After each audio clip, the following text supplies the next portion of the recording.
What up, everybody? It's time to do another knife review, and as you can see from the title, we've got another Ganzo review.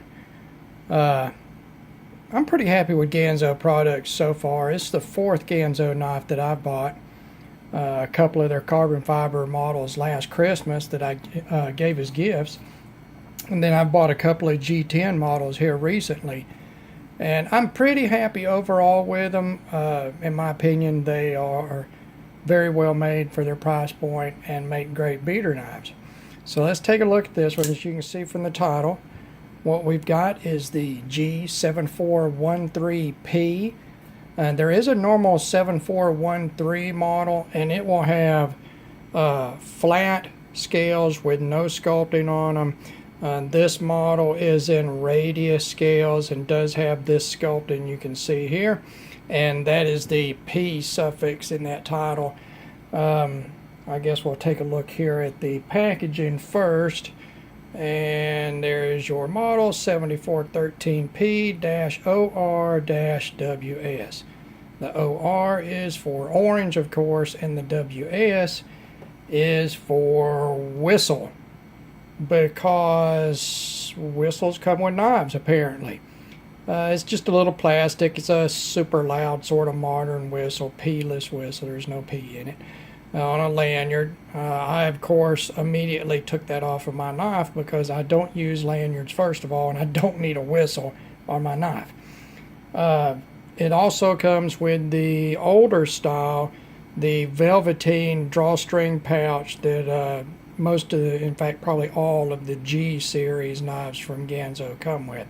I do prefer the newer microfiber cloth pouch that comes with the newer F series, but for $20 or less than $20, we're not going to argue with getting any type of pouch.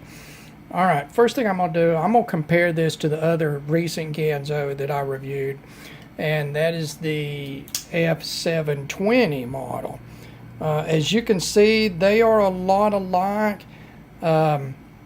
Overall, they are about the same length, handle and blade. The G7413 on the left, the orange, is a narrower profile with a slightly more pointy drop point blade profile, although they are nearly identical. The 720 is just a wider profile overall. Both in sculpted G10. The 720 on your right has G10 backspacer, while the 7413P has standoffs. They do have a different pocket clip. This is sort of the standard Ganzo pocket clip, 3-screw pocket clip, and then this 720 has the fold over that's a lot like the Lion Steel SR1 that it mimics. Alright. Well, let's take a look at this thing. Let's go over some specs first. The blade length is 3.5 inches or 9 centimeters. The blade stock thickness is 126 thousandths of an inch or 3.2 millimeters. The blade width, 1.09 inches or 27.7 millimeters. The handle length, 4 5/8 inches or 12 centimeters.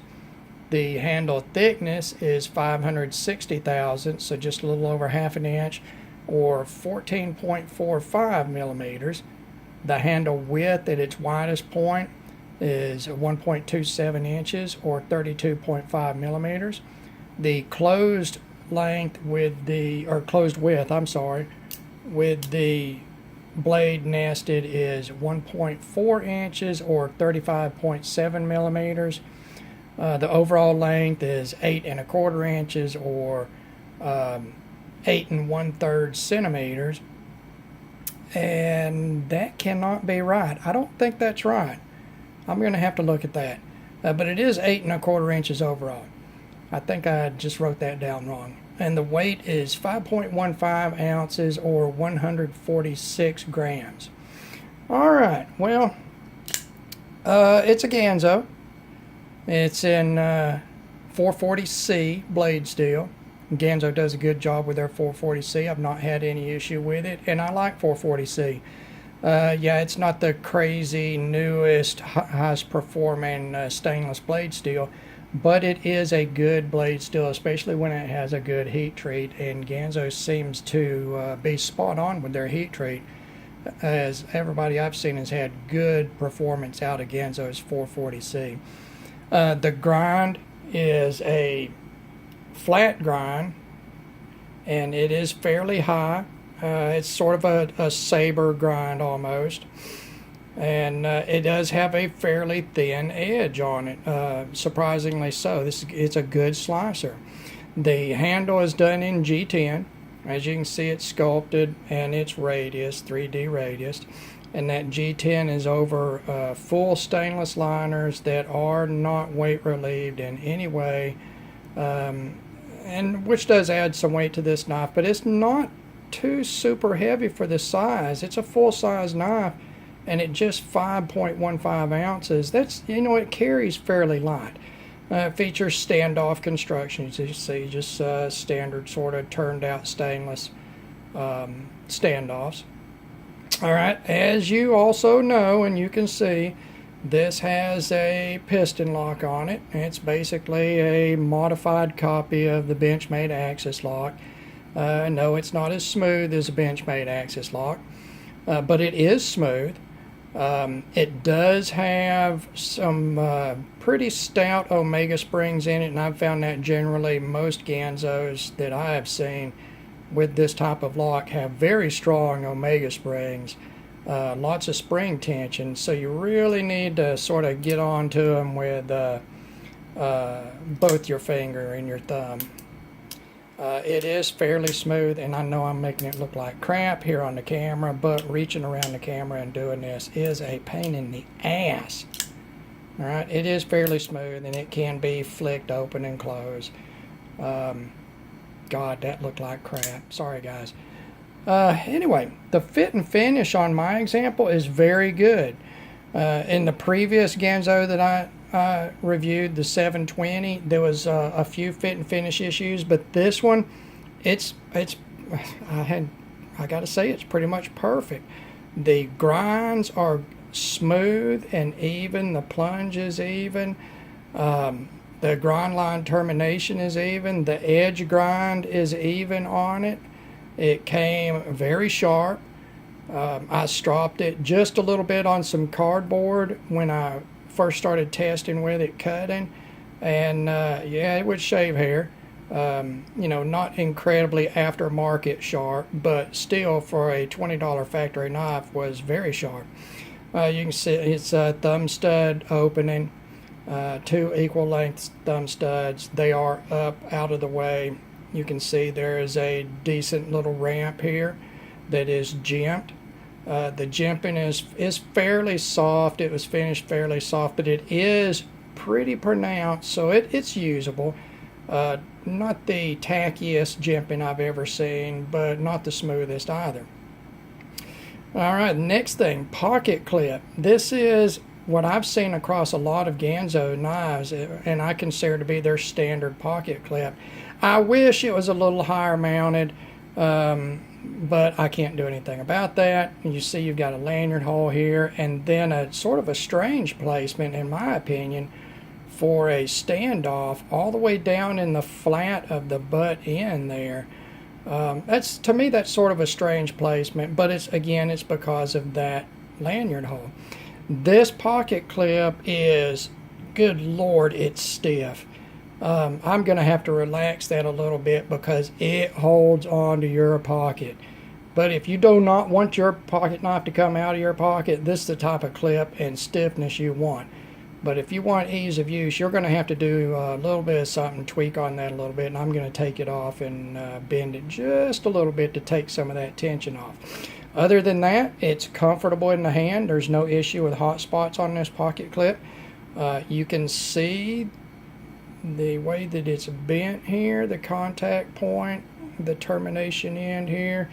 You know, it's sort of spoon shaped but narrow. It's you know, I wouldn't say it's an attractive pocket clip design, but it's not ugly, it's not intrusive, and there's no hot spots. And it does work well. I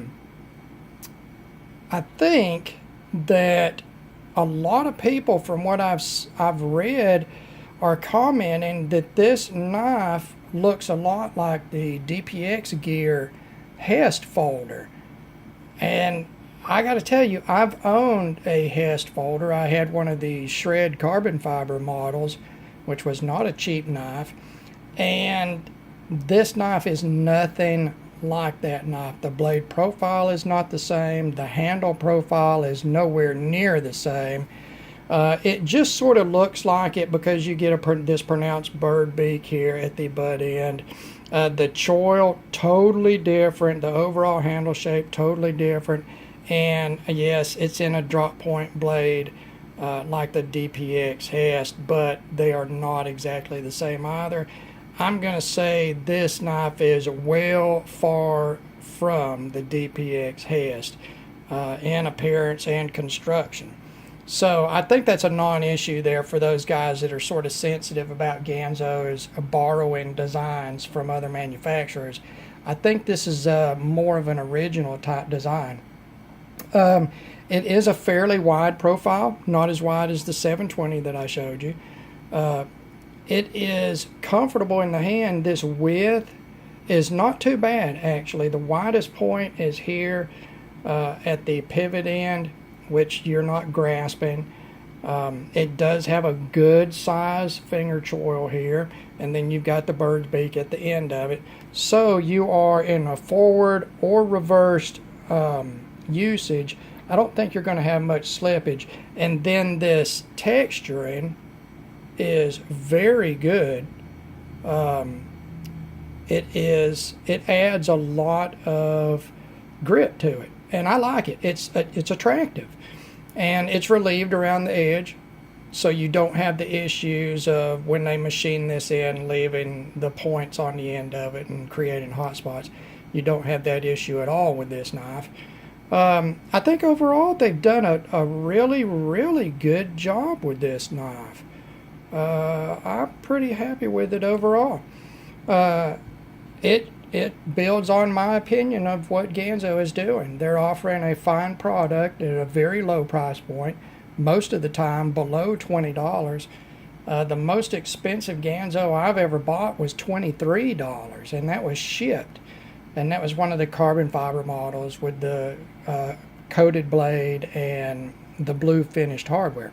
Now, speaking of blade coating, I want you to see this. I have used this a little bit, and like I say in a lot of my videos, I do not misuse folders. So you're not going to see me batoning this through wood. I would cut wood with it. That's no issue at all. But I don't misuse. This has cut cardboard, quite a bit of cardboard. I broke down 10 big cardboard boxes with it.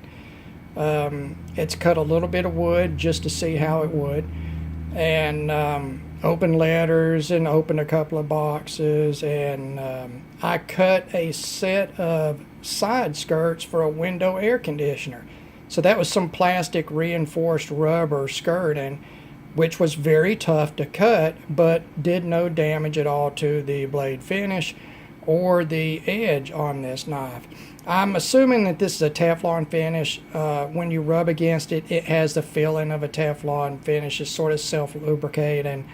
It is a surface coating. It is not, a modern PVD type of coating where it actually infuses with the surface of the steel.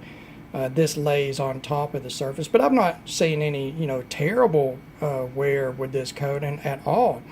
And speaking of some of the cutting that I've done, I'm going to show you a piece of cardboard that I cut. Let's see if we can get this into the picture here. These are some fine cuts in cardboard that I did. As you see, it can do some fine cutting. This is single layer cardboard, so not a terrible medium, but you see I've gone from some wider cuts here to some finer cuts. It is a good slicer. It's a surprising knife overall, and so far I think is my favorite Ganzo.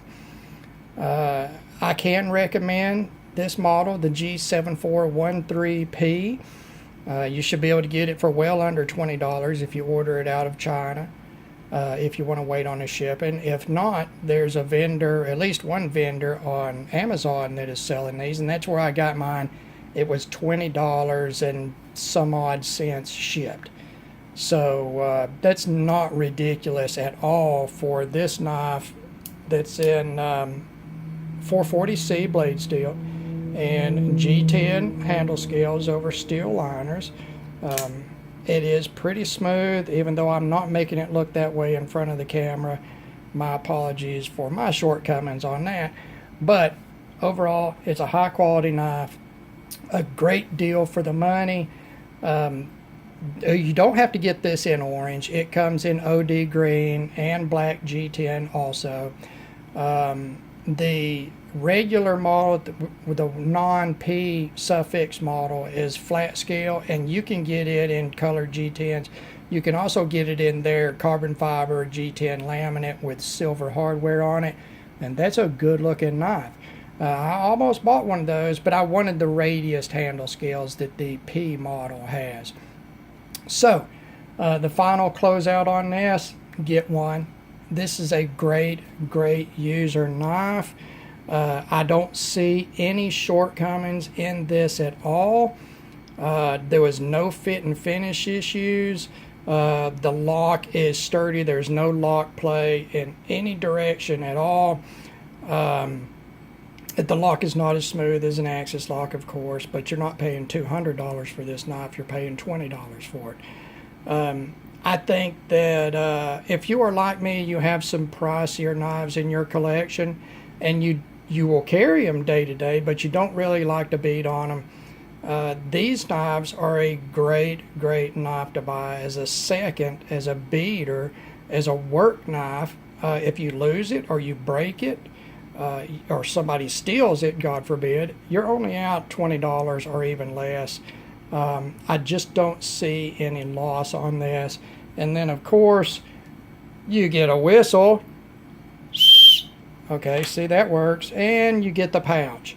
So who else gives you a $20 knife with as good a blade steel, 440C, great fit and finish, great operation, strong lock? They also throw in a rape whistle, which, you know, I could be raped any minute now. I'm a pretty handsome guy, so I might use that whistle.